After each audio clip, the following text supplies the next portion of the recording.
svetega Jožefa srce. Prosi za nas pri Jezusu, prosi za nas pri Jezusu. Dragi gledalci, pred nami je še ena oddaja, ki je namenjena apostolski spodbudi o podobi in poslanstvu svetega Jožefa, ki jo je zapisal sedaj že blaženi papež Janez Pavel II z naslovom Odrešenikov varuh. Iz srca se vam zahvalim, da sledite tem oddajam in vedno bolj sprejemate vase globino enega najčudovitejših življenj, ki je kdaj potekalo na tem planetu, to je življenje svetega Jožefa. Danes je na vrsti 5. poglavje, prvenstvo notranjega življenja. Poglejte, ozračje molka, ki spremlja vse, kar se nanaša na svetega Jožefa, se razširi tudi na njegovo delo tesarja v nazareški hiši. Vendar je to molk, ki na poseben način razodeva njegovo notranjo podobo. Evangeliji poročajo samo, kaj je Jožef storil, toda dopuščajo, da v teh dejanjih, zavitih v molk, odkrivajo ozračje globoke kontemplacije. Jožef je dnevno v stiku s skrivnostjo, od vekov skrito, ki biva pod njegovo streho. To na primer razloži, zakaj je bila sveta Terezija Avilska, velika obnoviteljica kontemplativnega Karmela, pobudnica ponovnega češčenja svetega Jožefa v zahodnem krščanstvu.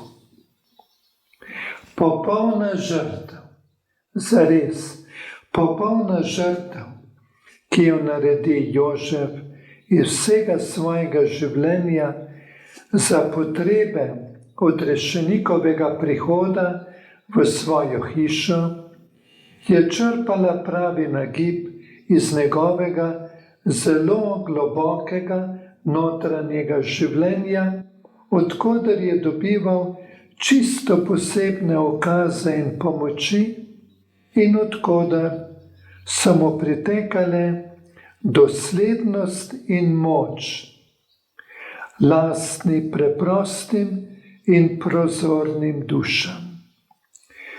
Potem velike odločitve, kot na primer, da je Božjim načrtom takoj dal na razpolago svojo svobodo, svoj zakonit človeški poklic, svojo zakonsko srečo in sprejel položaj, odgovornost in breme družine ter se odpovedal naravni zakonski ljubezni, ki družino oblikuje in oskrbuje v korist neprimerljive deviške ljubezni.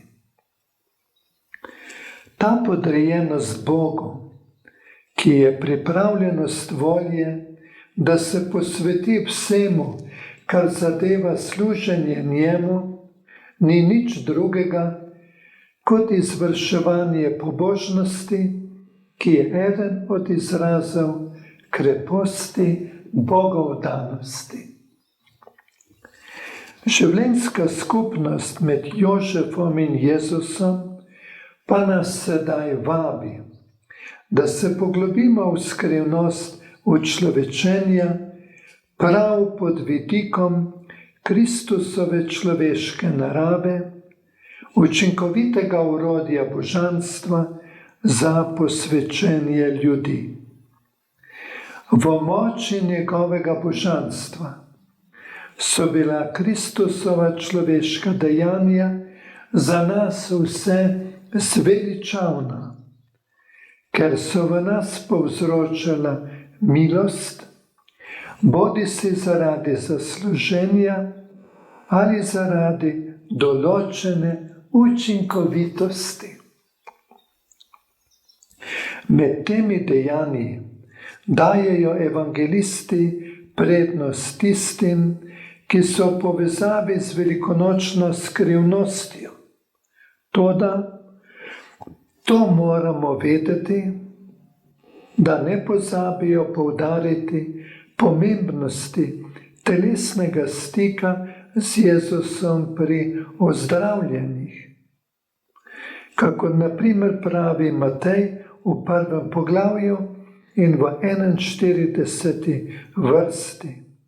In vpliva, ki ga je imel nad Janezom Krstnikom, ko sta bila še oba v materinem telesu.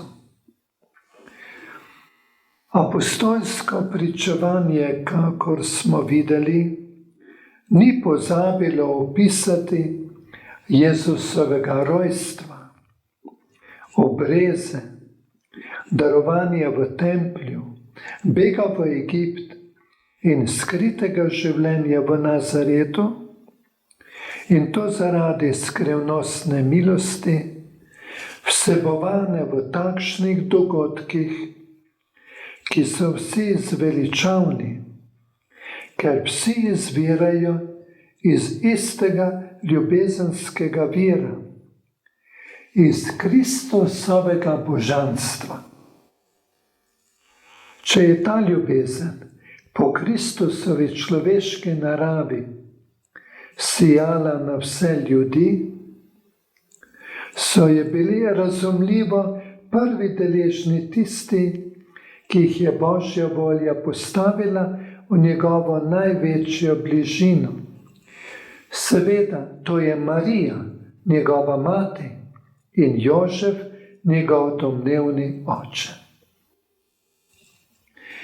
Ker je Jožefova očetovska ljubezen gotovo vplivala na Jezusovo sinovsko ljubezen in obratno, sinovska Jezusova ljubezen je gotovo vplivala na očetovsko Jožefovo ljubezen. Kako naj spoznamo globino tega popolnega, edinstvenega odnosa? Najbolj občutljive duše za pobude Božje ljubezni upravičeno vidijo v svetem Jožefu svetlo podobo notranjega življenja. In vrh tega je pri njem idealno presežena navidezna napetost med aktivnim in kontemplativnim življenjem. Kako se to lahko zgodi pri človeku, ki je popoln v ljubezni? Po dobro znanem razločevanju med ljubeznijo do resnice, caritas veritatis, in nujnostjo ljubezni, necessitas caritatis, lahko rečemo, da je Jožef izkusil tako ljubezen do resnice, to je čisto kontemplativno ljubezen Božje resnice, ki jo je izžarevala Kristusova človeška narava, kakor tudi nujnost ljubezni. To je enako čisto ljubezen služenja, ki sta jo zahtevala varstvo in razvoj te iste človeške narave.